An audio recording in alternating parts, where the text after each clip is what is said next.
All right, so how's it going? Today we're going to talk about the energy systems. There's 3 of them that we use when we're talking about exercise, performance, and whatnot. So this is the most general, basic way to go ahead and talk about it because it's much more elaborate later on. But yeah, so the 3 energy systems are your alactic, your glycolytic, and your aerobic. All right, so the power, how powerful they are, the alactic is very high, it's very powerful. The glycolytic is the next level up, and then your aerobic is a low level power. But with those kind of transition to capacity, so while alactic is very powerful, there's a low capacity for it, so that you can't do it a lot. It takes a lot from your energy, so from your body to go ahead and be powerful like that. And then glycolytic, there's a low capacity to it, so you can do a little bit more than the alactic, but not a ton. And then aerobic is very high, so you can do it continuously.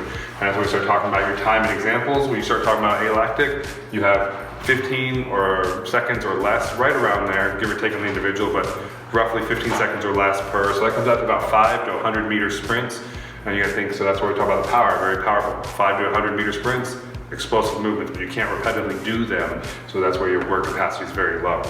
All right, and then on time for your glycolytic is 30 to 50 seconds if you're looking to build power within that range, and then 60 to 90 seconds if you're looking to build capacity. So 30 to 50 seconds if you're trying to be faster, more explosive in that range. 60 to 90 seconds if you're trying to build the ability to do it more often, build the capacity to be able to repetitively keep that kind of speed or power. And then after you're looking at 400 meter sprints, it's something you can do. It's not an all-out effort, but you can recover from it and you can do it again as we build the capacity for that. And in your aerobic system, you're talking about long-term continuous 20 to 60 minutes of continuous movement. For developing it, you want to be at about 82 to 89% of your maximum heart rate. Maintenance is 73 to 82%, and then recovery is 60 to 75% of your max heart rate.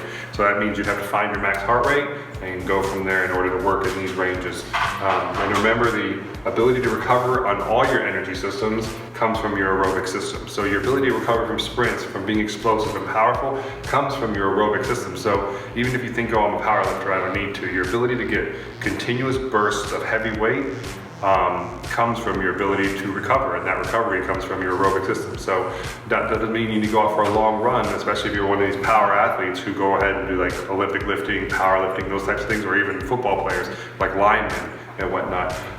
It could be, there's multiple different ways you can do it, and that goes into fit your conditioning needs to fit your sport, but not only your sport, but your position you play in that. So you train a football player to meet certain needs, but a lineman and a wide receiver, their conditioning needs are very different. So understanding the systems and how it relates to their position in the field is very important. So if you have any further questions about that, hit us up, send us a message, or come on in, and we'll work with you to go ahead and build your systems to maximize your ability in your sport or in general with your fitness, all right?